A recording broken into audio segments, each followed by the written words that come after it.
EPFO ವೇತನ ಮಿತಿ 25,000ಕ್ಕೆ ಏರಿಕೆ, ಯಾರಿಗೆ ಸಿಗಲಿದೆ ಲಾಭ? Complete details. ನಮಸ್ಕಾರ ವೀಕ್ಷಕರೇ, ನೀವು ನೋಡ್ತಾ ಇದ್ದೀರಾ ವಿಶ್ವವಾಣಿ ಮನಿ. ನಾನು ಕೇಶವ್ ಪ್ರಸಾದ್. ವೀಕ್ಷಕರೇ, ಕೇಂದ್ರ ಹಣಕಾಸು ಸಚಿವಾಲಯದ ವೆಚ್ಚ ಇಲಾಖೆಯು ನೌಕರರ ಭವಿಷ್ಯ ನಿಧಿ ಅಥವಾ ಇಪಿಎಫ್ ವೇತನ ಮಿತಿಯನ್ನು ತಿಂಗಳಿಗೆ 15,000 ರೂಪಾಯಿಂದ 25,000 ರೂಪಾಯಿಗೆ ಹೆಚ್ಚಿಸಲಿಕ್ಕೆ ಅನುಮೋದನೆ ನೀಡಿದೆ ಅಂತ ಮನಿ ಕಂಟ್ರೋಲ್ ವರದಿಯೊಂದು ತಿಳಿಸಿದೆ. ಸರ್ಕಾರದ ಮೂಲಗಳನ್ನು ಉಲ್ಲೇಖಿಸಿರುವ ಈ ವರದಿಯ ಪ್ರಕಾರ ಕೇಂದ್ರ ಸಂಪುಟದ ಅನುಮೋದನೆ ದೊರೆತ ಬಳಿಕ ಈ ಹೊಸ ನಿಯಮ ಜಾರಿಗೆ ಬರುವ ಸಾಧ್ಯತೆ ಇದೆ. ದಿನಾಂಕ ಅಧಿಕೃತವಾಗಿ ನಂತರ ತಿಳಿದು ಬರಲಿದೆ. ಈ ವರದಿ ನಿಜವಾಗಿದ್ದಲ್ಲಿ ಹೊಸ ವರ್ಗದ ನೌಕರರು ಕಡ್ಡಾಯ ಭವಿಷ್ಯ ನಿಧಿ ಮತ್ತು ಪಿಂಚಣಿ ಯೋಜನೆಗಳ ವ್ಯಾಪ್ತಿಗೆ ಬರಲಿದ್ದಾರೆ ಮತ್ತು PF ಇನ್ಕ್ರೀಸ್ ಆಗುವಂಥ ಪಾಸಿಬಿಲಿಟೀಸ್ ಕೂಡ ಜಾಸ್ತಿ ಇದೆ. ಸೊ ಮೂಲಗಳ ಪ್ರಕಾರ ಆರಂಭದಲ್ಲಿ ವೇತನ ಮಿತಿಯನ್ನು 30,000 ರೂಪಾಯಿಗೆ ಏರಿಸುವ ಪ್ರಸ್ತಾಪನೆ ಇತ್ತಾದರೂ ಕೂಡ ಅಂತಿಮವಾಗಿ 25,000ಕ್ಕೆ ಅನುಮೋದನೆ ನೀಡುವ ಒಂದು ಸಾಧ್ಯತೆ ಇದೆ ಅಂತ ಹೇಳಲಾಗ್ತಾ ಇದೆ. ಪ್ರಸ್ತುತ ಇರುವ 15,000 ರೂಪಾಯಿಗಳ ಮಿತಿಯನ್ನು ಸುಮಾರು 12 ವರ್ಷಗಳ ಹಿಂದೆ, ಅಂದರೆ 2014ರ ಸೆಪ್ಟೆಂಬರ್ನಲ್ಲಿ ನಿಗದಿಪಡಿಸಲಾಗಿತ್ತು. ಹಾಗಾಗಿ ಏರಿಸಬೇಕು ಅನ್ನುವಂಥ ಒಂದು ಬೇಡಿಕೆ ಕೂಡ ಇತ್ತು. ಹೆಚ್ಚಿನ ನೌಕರರಿಗೆ EPFO ಮತ್ತು EPS ಅರ್ಹತೆ ಇದರಿಂದ ಸಿಗುವ ನಿರೀಕ್ಷೆ ಇದೆ. ಪ್ರಸ್ತುತ ನಿಯಮದ ಪ್ರಕಾರ EPF ಮತ್ತು ನೌಕರರ ಪಿಂಚಣಿ ಯೋಜನೆ EPS ಚೌಕಟ್ಟು ಕೇವಲ ತಿಂಗಳಿಗೆ 15,000 ರೂಪಾಯಿವರೆಗೆ ಮೂಲ ವೇತನ ಗಳಿಸುವವರಿಗೆ ನೌಕರರಿಗೆ ಮಾತ್ರ ಅಪ್ಲೈ ಆಗುತ್ತೆ. ನಂತರ ಜಾಸ್ತಿ ಇರುವವರಿಗೆ ಸಿಗುವುದಿಲ್ಲ.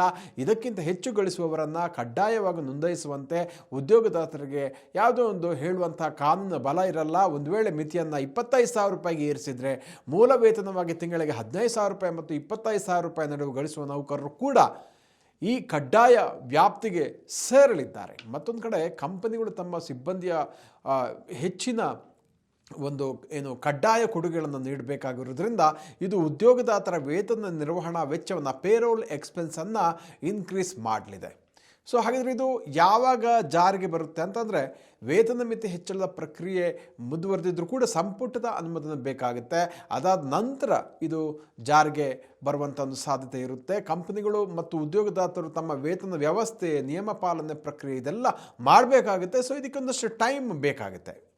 ಸೊ ಹಾಗೆ ಸಾಂಸ್ಥಿಕ ವ್ಯವಸ್ಥೆಗಳನ್ನು ಬದಲಾಯಿಸಿಕೊಳ್ಳಲಿಕ್ಕೆ ಸಾಕಷ್ಟು ಸಮಯದ ಅಗತ್ಯ ಇರುತ್ತೆ. ಹೀಗಾಗಿ ಪರಿಷ್ಕೃತ ವೇತನ ಮಿತಿಯು ಅಧಿಕೃತವಾಗಿ ಜಾರಿಗೆ ಬರುವ ಮುನ್ನ ಒಂದಷ್ಟು ಈ ರೀತಿಯ ಒಂದು ಪ್ರೊಸೀಜರ್ಗೆ ಕಾಲಾವಕಾಶ, ಟ್ರಾನ್ಸಿಷನ್ ಪೀರಿಯಡ್ ಅಂತ ಇರುತ್ತೆ. ಅದನ್ನು ಕೂಡ ಸರ್ಕಾರ ನೀಡುವಂತಹ ನಿರೀಕ್ಷೆ ಇದೆ.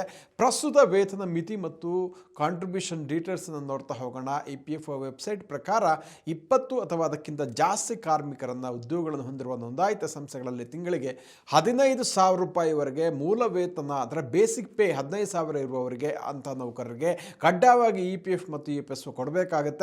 ಜಾಸ್ತಿ ಆದಾಗ 15,000 ಅಮೌಂಟಿಗೆ ಮಾತ್ರ PF ಸಿಗುತ್ತೆ. ಸೊ ಜಾಸ್ತಿ ಅಮೌಂಟಿಗೆ 15,000 ಜಾಸ್ತಿ ಇರುವ ವೇತನಕ್ಕೆ ಸಿಗಲ್ಲ.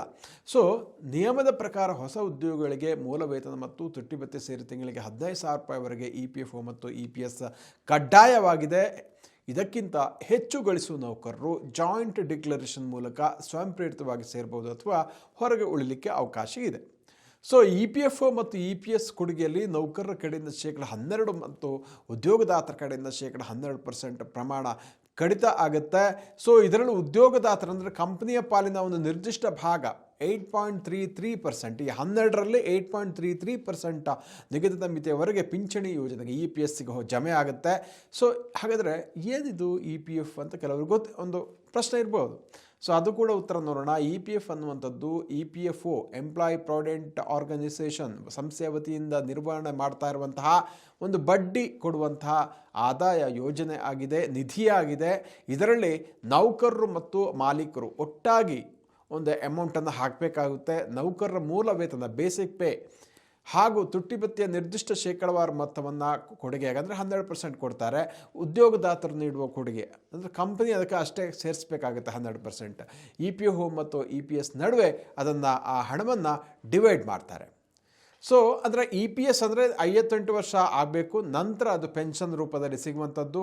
ಆವಾಗ ಒಂದು ಕಡೆ ಪ್ರಾವಿಡೆಂಟ್ ಫಂಡ್ ಒಂದು ಸಮ್ ಅಮೌಂಟ್ ಸಿಗುತ್ತೆ, ಜೊತೆಗೆ ಪೆನ್ಷನ್ಗೋಸ್ಕರ ಕೊಟ್ಟಿರುವಂಥ EPS ಅಮೌಂಟ್ ಇದೆಯಲ್ಲ, ಅದಕ್ಕೆ ಸಂಬಂಧಪಟ್ಟ ಪೆನ್ಷನ್ ಕೂಡ ನಂತರ ಸಿಗುತ್ತೆ.